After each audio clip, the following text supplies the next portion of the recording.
Assalamualaikum warahmatullahi wabarakatuh.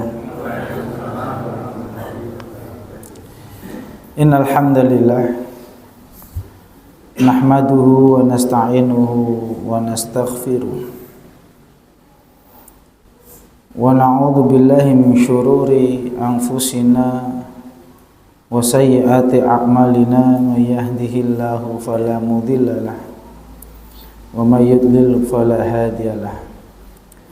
Asyhadu an la ilaha illallah wahdahu la syarikalah wa asyhadu anna Muhammadan abduhu wa rasuluh la nabiyya wa la rasula ba'dah. Amma ba'du, Bapak Ibu rahimakumullah.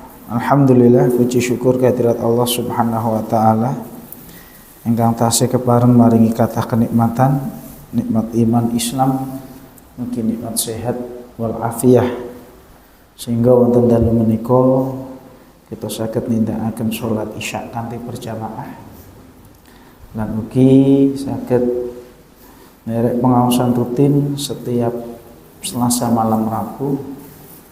Meskipun kondisi hujan, alhamdulillah Allah masih memberikan kita kekuatan untuk bisa melangkahkan kaki kita masjid ke masjid. Mudah-mudahan apa yang telah kita laksanakan, sholat Isya yang telah kita tunaikan, dan kajian yang sedang kita laksanakan senantiasa diridai oleh Allah Subhanahu wa taala dan dicatat sebagai pahala.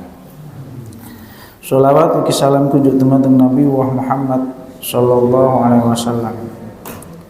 Dumateng para keluarga sahabat tabi'in, tabi'ut tabi'in, lan mugi benjang wonten yaumil akhir kita sedaya pikantuk syafaatipun Rasulullah sallallahu alaihi wasallam.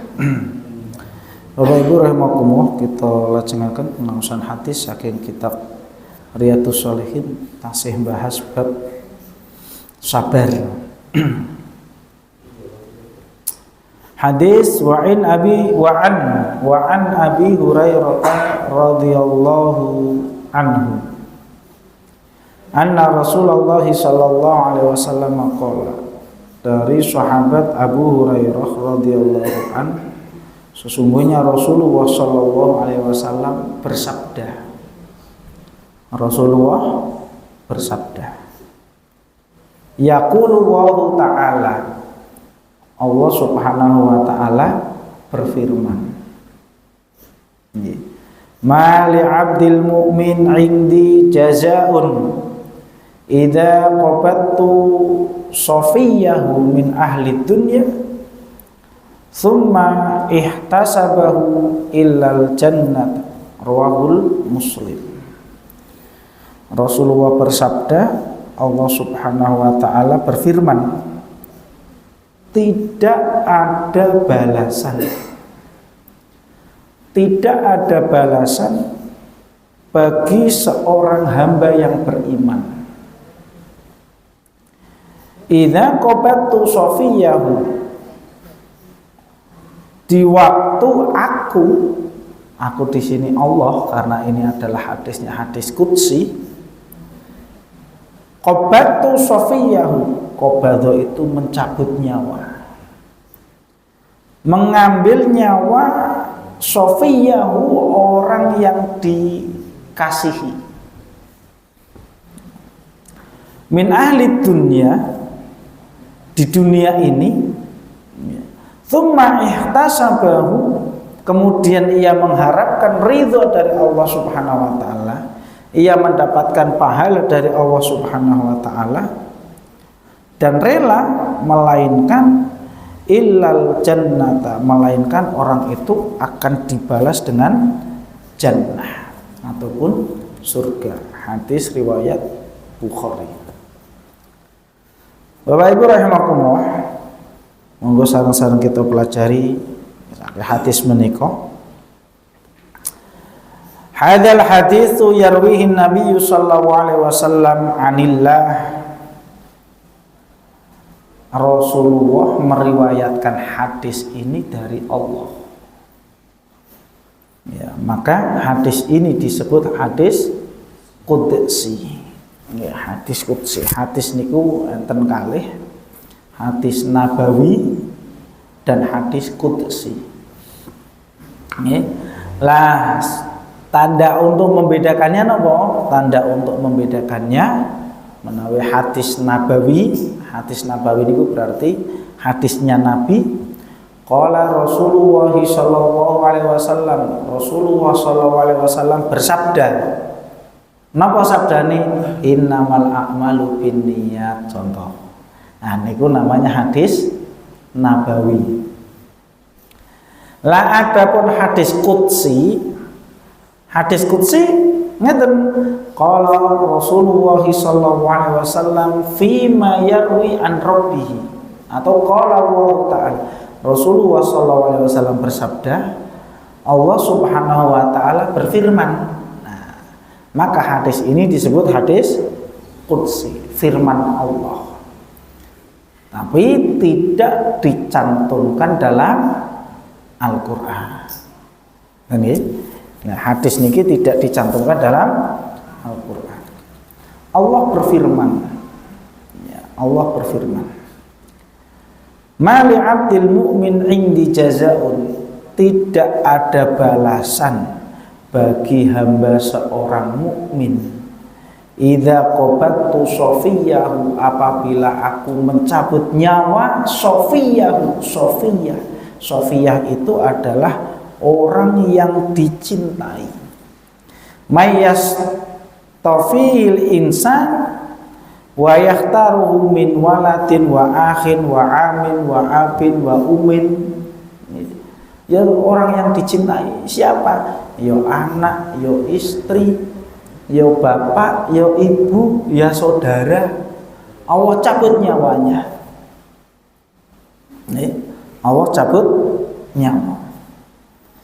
Di dunia ini min ahli dunia. Ya, jadi di dunia ini kita ini kan punya sanak saudara kerabat. Nah, langkung-langkung ingkang tesih nggadahi napa hubungan kerabat. Maka kemudian Allah berikan ujian, Allah cabut nyawanya. Allah cabut nyawanya. Tsumma ihtasabahu, kemudian dia ikhtisab. Ikhtisab niku napa? Jenengan biasanipun mireng ikhtisab niku menawi bulan Ramadan. Man shoma ramadanan imanan wahtisaban. Ihtisab namanya. Ihtisab itu mengharap pahala. Ada musibah, ada kejadian, kemudian mengharap pahala kepada Allah. Ridho, ikhlas, mengharap pahala dari Allah Subhanahu wa ta'ala. Maka tidak ada balasan kecuali surga. Ya.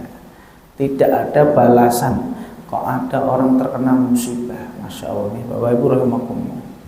Alhamdulillah, ya, kita mengambil satu ibrah ataupun pelajaran dari apa yang hari ini terjadi. Ya. Hari ini itu santri itu masih ada yang belum bisa komunikasi dengan orang tuanya. Ustaz Tengku Azhar, menantu almarhum Pak Salman niku nggih sami. Niku saking Aceh Tamiang. Ini sing tesih banjir niku. Nggih, panjang sampai hari ini belum diketahui orang tuanya masih hidup ya atau wawalam bishawab. Belum nyambung sampai hari ini. Sebagian santri yang orang sana belum bisa komunikasi, Pak. Ditelepon nggih mboten saged, dihubungi WA nggih dereng saged. Nah, maka kalau sudah seperti ini apa yang harus dilakukan? Ya mau tidak mau memang harus sabar. Karena kita kembali di pelajaran yang seminggu kemarin, sing jenenge sabar niku napa? Inda sotmatil ula. Yang namanya sabar itu adalah ketika pertama kali terkena musibah. Nek ngeten niku nggih sing ngalami nggih nganu juga, Pak, nggih. Maksudnya ngeten. Iya nek jelas meninggal itu ngertos ngoten nggih. Lah niki kayak urungan yang kabar ning ngendi kan itu. Tidak ada ketemu ya. Karena memang putus ya. Jalurnya putus, internetnya putus, listriknya juga nggak ada, padam ya, lah niki. Nah, jadi yang disebut sofiyun itu adalah orang yang dicintai, orang yang dicintai di dunia ini. Lah Allah berikan yakin satu ujian, napa ujiannya? Allah mencabut nyawanya, tsumma ihtasaba, kemudian dia rela bersabar. Balasannya napa?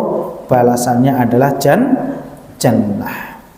Falaisa lahul jaza illal jannah. Balasannya tidak lain adalah surga. Fa fi hadzal hadis dalilun ala fadilati sabri ala qabdi safiyyi minad dunya wa anna wa azza wa jalla yujazil insan idza ihtasaba yujazihil jannah. Di sini juga disebutkan dalil diperintahkannya untuk bersabar. Ya, dan Allah akan memberikan balasan kepada orang yang sabar dengan balasan surga. Wa fihi dalilun, dan dalam hadis ini juga dijelaskan bahwa Allah Subhanahu wa taala ya, itu sesuai dengan kehendaknya. Ya. Fa innal mulka mulkuhu wal amra amruhu, bahwa yang namanya apa yang ada di dunia ini semuanya ya miliknya Allah. Maka semua berlaku juga atas kehendaknya Allah Subhanahu wa taala. Ya akhirnya mau tidak mau gimana lagi ya? Akhirnya sabar. Saya tadi pagi itu berangkat kerja itu ada ibu-ibu yang pun sepuh, ibu-ibu pun sepuh. Ya saya juga sering lihat, ngapunten nggih. Beliau itu entah itu cucunya, entah itu anaknya. Itu anaknya itu ada kelainan. Sereng ngamuk-ngamuk dewi ngeten niku, ngamuk, bengok-bengok nangis. Pas saya jalan itu ya karena saya sudah tahu itu kadang sering. Itu di tengah jalan anaknya itu. Jadi memang kayak tekanan mental nopo-nopo. Ibu ngeten, Mas ngapunten nggih Mas nggih, nyuwun toleransi nih gitu. Oh nggih Bu, nggih saya sudah paham. Lah dalam perjalanan niku kula mikir, lah iya ya. Seorang ibu sudah tua. Nggih, masih ngurus anaknya sudah gede, Pak. Tapi kondisi anaknya seperti itu. Lah maka pripun melih? Ya mau tidak mau akhirnya memang harus sabar. Kadang saya mikir, lah ya mbae pun sepuh ngaten niku kok sih ngurus bocah, kondisi anaknya seperti itu. Nah, ya ini Masya Allah. Ya, ya semoga setiap harinya itu selalu mendapatkan pahala. Wah ini aku ngamuk ngeri ya Pak ya. Ngamuk itu motor ning dalan cegat tuh. Ya, lah itu nek orang nggak ngerti ya dijotosi nih ya. Iya. Tapi itu tadi kesabarannya memang seperti itu. Ya karena ujiannya, lah kan ujian kan berbeda-beda kayak masing-masing. Saya sepanjang perjalanan itu mikir lah ya sudah sepuh seperti itu, kondisinya seperti itu, masih ngurus anak dalam kondisi yang seperti itu. Mudah-mudahan Allah Subhanahu wa taala senantiasa memberikan kesabaran dan pahala. Ini orang sabar wis. Ya, gimana lagi memang kondisinya seperti itu. Lah itu ujian gitu. Terus semua ini apa yang terjadi itu adalah atas kehendaknya Allah Subhanahu wa taala. Nek iso milih ya pengine mboten terjadi yang itu nggih. Kula ya tadi saya itu lah ya jenenge menungso ki nek iso milih ya. Sapa sing pengen duwe anak kok duwe kondisi anak kok seperti itu, enggak ada yang mau. Ya nek iso milih sapa sing gelem kok diparingi musibah kados ngeten iki, enggak ada yang mau kan gitu. Neng kan itu gimana lagi wong itu ada innal mulka mulkahu. Namanya ini apa? Semuanya adalah milik Allah Subhanahu wa taala. Ya semua atas kehendak Allah Subhanahu wa taala. Sehingga mau tidak mau kita sebagai manusia yang menjalaninya memang harus sabar. Nek kon milih mesti kabeh milih sing penakan itu. Kabeh manusia nek kon milih ya. Biasanya nek eneng ustaz pengajian biasanya kan jamaah kan milih. Milih mesti jamaah milih sing penakan gitu. Tapi kan tidak bisa. Ya. Semua atas kehendaknya Allah Subhanahu wa taala. Maka di sini ya wa anta wa safiyuka kilakuma lillahi azza wa jalla. Kamu dan orang yang kamu cintai semuanya adalah milik Allah Subhanahu wa taala. Ya. Maka ketika Allah mengambil apa yang ia miliki, ya kita sebagai manusia ya sebagai hamba yang menjadi miliknya mau tidak mau memang harus ikhlas. Haruslah. Maka Bapak Ibu rahimakumullah jangan sampai kita ketika terkena musibah niku wis kenging musibah kelangan tur malah dosa nek rugi nek ngoten niku nggih. Ada orang kenging musibah semacam-macam lagi musibahnya apa mau entah kematian, entah harta yang hilang, malah dapat dosa. Artinya dunianya sudah hilang, akhiratnya dia terkena dosa. Maka jangan sampai ini. Ya, ini jangan sampai. Ketika seorang terkena musibah, maka dia jangan sampai kehilangan yang namanya pahala. Ya, dunianya mungkin hilang, nikmatnya mungkin hilang. Ning yang namanya pahala jangan sampai kemudian dia tidak mendapatkannya. Karena tadi anta wa safiyuka kilakama lillahi azza wa jalla, bahwa kita dan orang yang kita cintai semuanya adalah milik Allah Subhanahu wa taala. Memang ahyanan terkadang musibah itu orang itu anggapannya itu sesuatu yang menyakitkan. Di sini disebutkan seperti itu. Ya.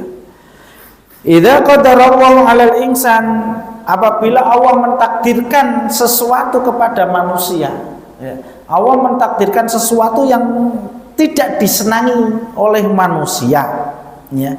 Memang terkadang itu ya jelek baginya, tapi terkadang itu baik bagi yang lain. Itu ini. Atau ketika Allah Subhanahu wa taala memberikan satu musibah, Allah Subhanahu wa taala hendak memberikan dengan yang lebih baik. Ya kan nggih? Ya kan kados jenengan duwe barang wis elek, ya apa ya harus diganti. Sudah jelek ya harus diganti.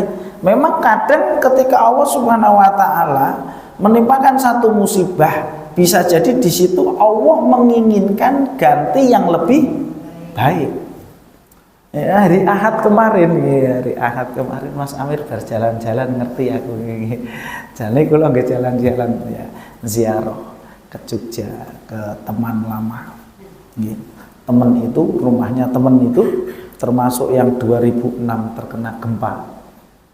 Bapaknya teman ini termasuk yang meninggal tertimpa reruntuhan. Nggih. Bahkan teman-teman yang daerah Klaten Bayat niku nggih kata. Nah itu, ya memang ketika terjadi musibah seperti itu, masya Allah, ya orang itu merasakan sedih.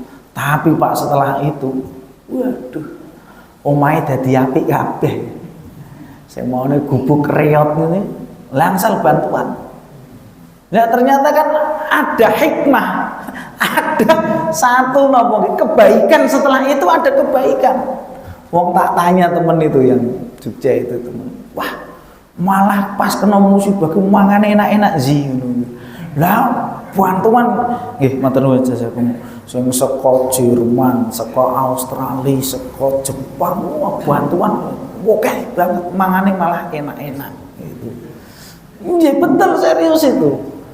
Itu mangane enak-enak kayak ngono untuk bantuan yang rumahnya retak, ya rumahnya roboh itu dibangun lagi. Jadi bagus. Lah orang kan mungkin ketika tekan bilang kok musibah kok koyo ngene men ngono kan gitu nggih. Tapi setelah itu seneng. Wah, omahku malah dadi apik kan gitu. Nah, lah itulah yang namanya takdir Allah Subhanahu wa taala itu seperti itu. Kadang anggapan manusia kok seperti ini kan itu. Allahu a'lam bishawab. Mungkin Allah akan memberikan ganti yang lebih baik terhadap musibah yang sedang menimpa saudara kita ini. Itu, masya Allah dahsyat ini ya. Barangkali Allah akan memberikan yang lebih baik ya dari apa yang sekarang terjadi. Dan juga menjadi satu pelajaran bagi yang lain. Gitu ya. Jadi musibah itu bisa menjadi satu pelajaran bagi yang lain. Nah itulah yang namanya takdir Allah Subhanahu wa taala itu seperti itu. Ya, kita tidak tahu ya. Kita tidak tahu nanti setelahnya itu bagaimana, wallahu a'lam bishawab. Ya, maka Bapak Ibu rahimakumullah, sebaiknya kita sebagai seorang hamba senantiasa selalu berhusnudzon kepada Allah Subhanahu wa taala.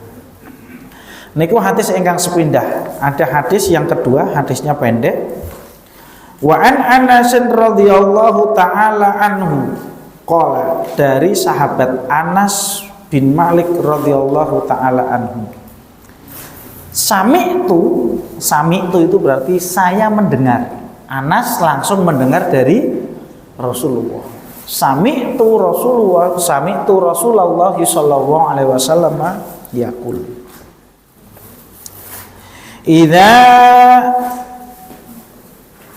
Inna Allah azza wa jalla qala, nggih sami ini hadis qudsi lagi nih. Allah Subhanahu wa taala berfirman, idza ibtalaitu abdi bihabibataihi fasabara awwatuhu minhumal jannata yuridu ainaihi, rawahul Bukhari. Apabila Allah Subhanahu wa taala menguji seorang hamba dengan dua sesuatu yang dicintai. Di sini disebutkan bihabibataihi, dengan benda yang disenangi. Dua benda yang disenangi. Fasabara, kemudian ia bersabar, awatuhu minhumal jannata, maka aku ganti dengan surga. Yuridu ainaihi, yang dimaksud di sini adalah mata. Maksudnya ngeten, apabila Allah memberikan musibah ujian kepada seorang hamba, ujiannya nopo? Dia tidak bisa melihat. Matanya, penglihatannya diambil oleh Allah Subhanahu wa taala. Kata Allah, awatuhu minhumal jannata, aku ganti dengan surga. Nah, saiki ning tawaran nih, tawaran nih. Ada orang ya matanya sehat, yang dengan mata sehat itu kemudian ia gunakan hal-hal yang tidak baik, sehingga kemudian Allah balas dengan azab neraka.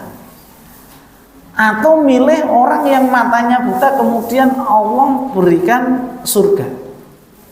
Nah ini ada pilihan seperti itu. Engkau mesti milih, ya pengen melek tur pengen mlebu surga, itu mesti ya. Karena opsinya selalunya kayak gitu kan. Lah di sini ya Allah mengatakan, Allah mengambil penglihatannya, maka kemudian Allah ganti dengan yang namanya surga. Bapak Ibu rahimakumullah, jenenge mata ini kan, orang itu kalau ngapunten nggih, mata ini tidak bisa melihat itu kan terkendala aktivitas. Gitu nggih. Orang nek kemudian matanya hilang, penglihatannya hilang, ini kan sudah tidak bisa ngapa-ngapain. Kan itu. Aktivitasnya terkendala. Lah ini yang disebutkan contoh di situ. Ya karena kenapa disebutkan mata? Ya karena mata ini merupakan ya satu alat yang dengannya dia bisa melihat, bisa beraktivitas. Coba orang ngapunten, orang yang kemudian matanya buta, ya bisa beraktivitas, ya tetap bisa beraktivitas, tapi mungkin ya tidak bisa ya sebagaimana yang lainnya. Lah maka kemudian ketika Allah ya yaqbidu bihabibatihi, Allah mengambil penglihatannya, yakni kedua matanya, dalam artian dia buta, summa yasbir, kemudian dia bersabar, illa awadahu wa bil jannah, maka Allah akan berikan ganti ini surga. Penglihatannya Allah ambil ya, dan Allah ganti dengan surga. Li'annal aina mahbubatun lil insan, karena yang namanya mata ini ya benda ataupun alat yang dicintai oleh manusia. Lah Bapak Ibu rahimakumullah, ini juga merupakan satu ujian ini ya, ujian kebutaan. Ya, ujiannya adalah ujian kebutaan. Masya Allah, maka ya kita tentunya pun kedai pun ya bersyukur nih, kita masih bisa melihat normal seperti ini, harusnya bisa maksimal. Ya, tapi bukan berarti kemudian orang yang tidak memiliki penglihatan itu mereka kok tidak bisa beraktivitas, tidak. Nggih, ngapunten nggih. Dengan ngertos yang sejenenge Syekh bin Baz. Syekh bin Baz itu beliau seorang mufti, tapi beliau sudah meninggal nggih. Beliau seorang mufti ulama Arab Saudi. Beliau itu ternyata buta. Memang dulu ketika beliau waktu kecil ya, beliau bisa melihat. Maka kemudian setelah beliau tumbuh dewasa, beliau itu terkena musibah, tidak bisa melihat. Tapi Masya Allah, beliau menjadi ulama, mufti agung, bahkan neng Indonesia ini berarti sekelas ketua MUI. Padahal beliau buta. Ya, ternyata Allah memberikan kelebihan. Ya, akhirnya kadang itu dewa yang dalam kondisi normal seperti lah, yo, itu orang buta iso memiliki keilmuan yang seperti itu. Kayak sinaune pripun. Gitu. Ya, hebat, bisa menjadi ulama besar. Imam Bukhari itu juga, ya, beliau itu buta juga, Imam Bukhari, ya, diambil penglihatannya. Tapi Masya Allah, dengan kondisi yang seperti itu justru Allah memberikan kelebihan. Ya, Allah memberikan apa? Kelebihan. Masya Allah. Nah ini, jadi tidak selalunya tadi kan, ya, ada orang wah ya Allah musibah apa matanya buta kok melas kemen. Oh, belum tahu dia dengan kondisinya yang buta seperti itu, justru dia menjadi orang yang hebat, jadi ulama besar. Masya Allah, ya, bukan berarti kemudian orang yang buta itu kemudian kok dia tidak bisa beraktivitas. Wal a'ma yamunnu alaihi biquwwatil ihsas. Ya, maka Allah memberikan kelebihan yang lain. Ada orang buta, ya, matanya tidak bisa melihat, tapi Allah memberikan kelebihan napa nggih? Indra yang lain itu memiliki daya peka yang kuat. Nggih? Matanya buta tapi dia memiliki indra yang kuat. Masya Allah, jenengan sekali-kali jalan-jalan ke pasar Joge. Kulon ini kuwi. Masya Allah lah ya, orang ndak bisa lihat. Mau nganggo teken nih. Jalan yang pinggir dalan gede, wah itu nek, ya kan ya, itu karena dia memiliki indera yang kuat. Betul Pak, itu di barat pasang Jongge itu kan itu nggih. Napa niku namanya? Itu orang sing sekolah ten mriku nggih enggak bisa dengar, enggak bisa melihat. Itu mau nganggo napa tuding ngeten jalan Pak. Wes kok lancar tek ngeten ya. Masyaallah. Ya. Indranya kuat, ya. Nah inilah artinya dia juga memiliki kelebihan. Ya. Orang buta bisa baca, ngaji Al-Qur'an apa niku? Al-Qur'an apa namanya Mas? Nah, ngaji. Kayak suaranya bagus. Masya Allah, saya pernah ada itu ustadz saya dulu dari Kangean itu Madura. Beliau itu kondisinya buta Pak. Dari Magelang ke Salatiga naik bis sendiri. Sendirian itu dari Magelang ke Salatiga itu ya naik bis. Ya bismillah. Bayar piro ya, toke duit iki duit piro karo kernete kan gitu ya. Nek kernete ngapusi ya sing dosa kernete kan gitu ya. Iki duite piro ya, kurang piro cikoke kan gitu. Beliau itu jadi imam, Masya Allah. Juz 28 kayak suaranya bagus. Beliau buta. Ketika itu sholat itu jadi imam itu suaranya indah sekali. Ya. Kayak hafal Al-Quran ya juz 28 itu hafal. Suaranya indah. Lah itu kadang ketika kita melihat orang-orang yang kondisinya seperti itu, astagfirullah, lah iya ya. Dewe iki sing kondisine sehat, normal. Penglihatan ya normal, pendengaran ya normal. Ini ya. Nah itulah, ya. Maka Allah memberikan ganti yang lebih baik dengan catatan dia apa mau sabar dan ikhlas. Kenging musibah ya, kemudian dia sabar dan ikhlas. Ya, maka ini tadi orang buta itu kadang dia memiliki kelebihan yang tidak dimiliki oleh orang yang melihat. Orang yang buta itu memiliki kelebihan ya, yang tidak dimiliki oleh orang yang melihat. Bisa jalan, aktivitas biasa, Masya Allah. Nah inilah ya, Allah memberikan ganti yang lebih baik di dunia maupun di akhirat. Maka sekali lagi Bapak Ibu rahimakumullah, ketika Allah Subhanahu wa taala sudah mentakdirkan ya bagi hambanya, ya maka bagi hambanya hendaklah dia bersyukur dan bersabar sambil mengharap pahala dari Allah Subhanahu wa taala. Allah alam bisawab. Menika Bapak Ibu rahimakumullah, dua hadis yang saling berkaitan ya, antara Allah memberikan ujian satu dimatikan orang yang ia cintai atau Allah mengambil kenikmatan yang ia miliki.